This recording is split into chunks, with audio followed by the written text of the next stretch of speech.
Welcome back to the Deep Dive. We are doing something a little different today. We've pulled together this, well, custom stack of sources. It's a raw, kind of immediate look at the profiles and tracks of some really active emerging artists, the ones shaping the digital music scene right now. It really is an incredible snapshot, yeah. These sources give us this unfiltered view of creation before any big industry intervention happens. Right. We're seeing how creator roles are merging. So many artists are the rapper and the producer and the songwriter all in one, and how genre boundaries are just dissolving. And maybe most importantly, what their self-promotion looks like. It's high energy, super personalized, trying to get that first break. Yeah, that's exactly the mission here. Let's analyze these unique personas, the genre mashups, which are getting pretty wild, and, the key tracks these digital beat makers and vocalists are putting out. We're not talking about established names today. It's all about that raw energy of discovery. So let's jump straight into section 1. We're calling it the hip-hop hustle. It's about aggressive, thematic rap, often with strong geographic ties. Okay, yeah. Let's start with Elsk. That's L-S-K. The Lazy Southern King. Lazy Southern King, got it. Operating out of Houston, Texas. And right away, he flags 4 main roles: rapper, producer, beatmaker, songwriter, lyricist, and artist. That multi-role thing again. Exactly. This kind of self-sufficiency, it's almost less of a choice and more just required, for early digital success. And his bio, it really sets a tone for that hustle, doesn't it? He claims he produces all his own music and then says aggressively that 90% of all my music is all freestyle. 90%. Yeah, big claim.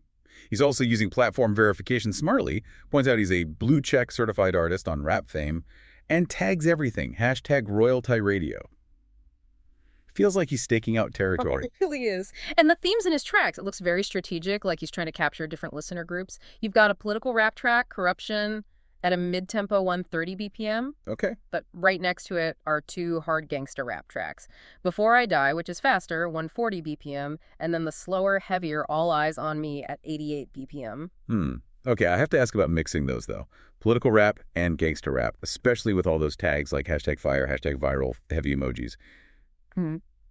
Does that, dilute the political message, or is it just smart SEO, basically? It's almost certainly the second one. An emerging artist, they really can't afford to get stuck in one box. By covering multiple themes, even ones that seem contradictory, Ilsk is just maximizing his chances of showing up in searches, different moods, different people. Right. The 140 BPM track, that's Energy for Workout playlist. The 88 BPM one, maybe late night listening. Everything's a potential hook. Makes sense. Now, let's pivot from that heavy southern sound to Chiefspaz. He represents a different kind of regional energy, maybe? His profile is way less wordy, just Chiefspaz, #YouTube, and share. Exactly. Super direct. Pure call to action. Yeah. He lists his roles as rapper, artist, and live performer MC. That suggests maybe more focus on visibility, stage presence, kind of that East Coast vibe, maybe. Could be. And his focus seems to be on tracks getting views like Big Pluto. That one has over 3,200 views, 96 BPM, and After Hours, which is 92 BPM. Right, and check out the collaboration on Count H100, feat. Faizo, CBFW. That shows that even early on, collaborating is still key to getting your name out there, especially in that gangster rap subgenre. So it's not purely DIY then. You still need that network. It's a hybrid, totally. DIY production meets that kind of old-school feature strategy. What we see from both Elsk and Chiefspaz is that even in this decentralized digital world, those regional sounds and aggressive self-defined themes, they're still really powerful marketing tools. Okay, interesting. Let's move on then. Leaving geographic rap behind and exploring these global sounds and really experimental hybrids, this is where the bios seem to get, less promotional and more philosophical. Or maybe just wild. Oh, they absolutely cross over into the abstract sometimes. Take DJ King to 9. Now, this creator combines traditional producer roles, DJ, music artist, producer. It says he mixes hip-hop, EDM, and pop. Okay, already a complex mix. Right, but then you read the bio. Yeah, the claim that he's the founder of his own nation state in the digital and cultural realm. Wow. That's either peak confidence or maybe just performance art for the algorithm. It's definitely memorable. But what's fascinating is the potential disconnect, right? He's projecting this huge, almost geopolitical identity.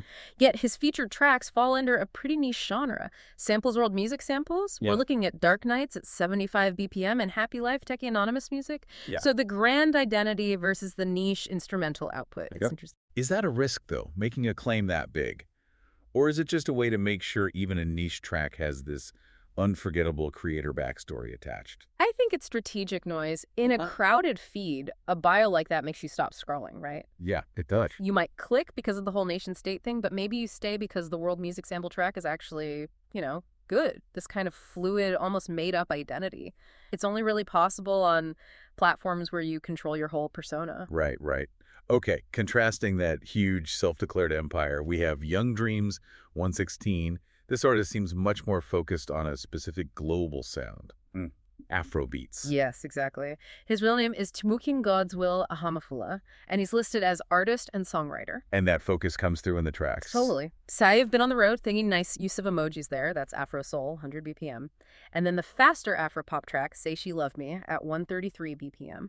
And the descriptions here are more narrative. The notes on Say She Loved Me talk specifically about, love versus money. So this creator seems to be prioritizing lyrical storytelling within a pretty defined, popular, global genre. Gotcha. And then, for maybe the ultimate in-genre collision, there's Crystal789, lists vocalist, singer, artist, and DJ roles, and claims over 100 songs created in BandLab. That volume alone is impressive. That volume is key, yeah. And her track list, it's a perfect example of what we could call genre optimization. She covers mainstream stuff like trap and drill, but then you see these really specific hybrids you mentioned. She actually has a track tagged as country trap. It's called Dr. King Ferrari. And another one tagged Trap Soul, Find a Way to Your Heart. Wait, hang on. Country trap, for real. That kind of hyper-specific blend, it really shows how digital creators aren't waiting for the industry to make categories anymore, are they? Not at all. They're just tagging their tracks with these niche, searchable terms to grab a small, maybe but very loyal audience right away. That's the beauty of it, exactly. If you basically invent the subgenre, you're instantly the main player in it.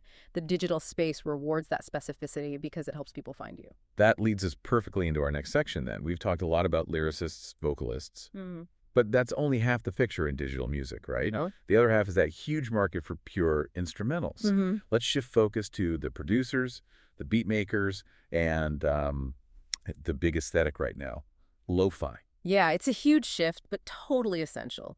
Look at brentindavis, focuses on contemporary hip-hop, mixes rap, R&B, techno sounds. His whole profile seems geared towards serving that demand for beats. And the engagement numbers on his instrumentals are, well, they're kind of staggering, aren't they? And really tell a story. His track for U-Beat, tagged Lo-Fi Beats, has over 5,400 views and 259 likes. That's serious traffic for a track with no vocals. It really signals a strong niche market for producers. Oh, absolutely. And that high view count on instrumental tracks. It's not just people passively listening. It often means active consumption by other emerging rappers or singers looking for beats to use. Right, like source material. Exactly. A lo-fi beat is easy to license or sample or just use as background music for a video. It has high utility. And lo-fi itself is huge because, well, it's relatively easy to make, and it's super popular as background music for studying, working, whatever. He also has tracks like Flint Tight Beat, which is explicitly signaling utility, like you said, and Hip Hop Rap Island. He's positioning himself as a source for different kinds of instrumentals. Yeah. Now, contrast that strategic description with Demadio 707. Their bio is super simple, but kind of perfect for an instrumentalist. Everybody needs something to listen to. Yeah, simple and true. Listed purely as producer, beatmaker, and artist, and their track list is just pure function. There's guitar instrumentals, including one just called Tesh. Intriguing. Right next to two clear examples of that dominant genre. Lo-fi beats tracks called VIP and Lost. It's music designed to fit into your life, not necessarily demand all your attention. Right, background vibe. And finally, in this production category, we see this really interesting example of fluid digital identity with a 3KAT. The profile name is in 3KAT. Okay. But the creator specifically asks people to stream their work under a different name. Inbal Webster. That's an immediate sign they're adapting, maybe, or shifting strategy, like maybe the first name was temporary, or they're prepping for a different platform or more formal branding. Could be any of those. But what stays constant is the sound. They're using lo-fi hip-hop as the main subgenre for tracks like Friends and Flaws. So even when the name itself is kind of in flux, the genre identity needs to be stable. Interesting point. It really underlines that in this space, your sound is maybe your truest ID, even more than whatever handle you're using today. Okay, good point. Let's wrap things up by looking at two more artists who seem to represent the youth movement and also really direct ways of communicating. Yeah, we definitely need to talk about 134678899. Identified as Sean Murphy, born in 2007. Born in 2007. Wow. Okay. British Nigerian. And putting that birth year out there, that's a huge signal to their target audience. They focus heavily on emo rap. Emo rap is such a dominant genre right now, isn't it? It really taps into those hyper-specific feelings, anxieties maybe, of a younger generation. Absolutely. And his tracks, like the Cash Freestyle Libre slowed version, that one's 78 BPM, pulled in over 3,200 views. And the original, faster version, Cash Freestyle Libre, they speak right to that kind of melancholic, reflective mood. Yeah. And here again, we see that need for versatility. Even though the focus is vocal emo rap, this creator also includes an instrumental drill track, 7676. Oh, okay. So you have to show, the whole landscape. Exactly. You need to demonstrate you get the current youth trends from the emotional lyrics of emo rap to the, aggressive production of drill. Got it. Mm-hmm. And finally, we have Dino. His profile seems maybe the most pragmatic, least thematic of all of them.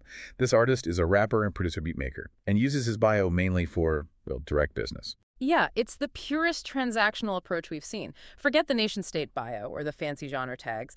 This profile just gives you an email address and a phone number. Right, like listen to the music, like it. Here's how to reach me for collabs or beats. Pretty much. FWM for collabs, as some might say. Yeah. His tracks, like Dino the Pain Effect, official audio, which is melodic trap, and Wave Inside My Cup by Dino, they provide the musical proof. That simplicity of just offering direct contact, it kind of cuts through all the digital noise, doesn't it? It's a creator saying, look, I'm ready for business right now. So when we try to pull all these diverse observations together, the common threads are pretty undeniable, I think. We're seeing a total collapse of those old, rigid genre boundaries. Country trap, emo rap, political rap, all living side by side in one artist profile sometimes. And the creators themselves are just overwhelmingly self-sufficient. Almost every single artist we looked at listed multiple roles. Rapper, producer, songwriter seems almost standard. What does that actually mean for the music industry when the producer, the writer, and the artist are all the same person? Well, it means potentially greater creative control, definitely faster output, and yeah, it removes some traditional gatekeepers. Right. But it also means probably higher expectations on the artist, maybe potential burnout. They're juggling like 4 jobs at once. The digital artist today is basically a solo entrepreneur in every sense. Yeah, that's a good way to put it. And the platform bios themselves, they've become these incredibly potent marketing tools. They're less like summaries and more like, personal flyers, statements of identity, sometimes radical ones. Or like we saw with Dino, just direct calls for collaboration. Here's my number. Exactly. What really stands out is how these digital platforms let artists immediately stake a claim in these super specific subgenres. They can bypass that traditional slow climb and go straight for a niche, probably hungry audience. Mm-hmm. And that leads right to the sort of core puzzle this material throws up, doesn't it? We noticed many of these tracks show 0 recorded plays on the platform. Right, 0 plays. Yet they boast thousands of views and hundreds of likes. So given that huge volume of views, how do we value exposure and likes on these platforms compared to old metrics like actual plays or sales? Mm-hmm. Is a view now more valuable than a play if your main goal is just getting discovered? That's the million-dollar question, isn't it?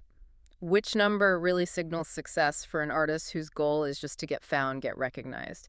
Is it the exposure metric showing someone saw your name, your track title? Or is it the consumption metric suggesting someone actually listened all the way through? It really changes how we even define success in music now. Definitely something to think about. Okay, that's all the time we have for this deep dive. We'll mull that over until next time.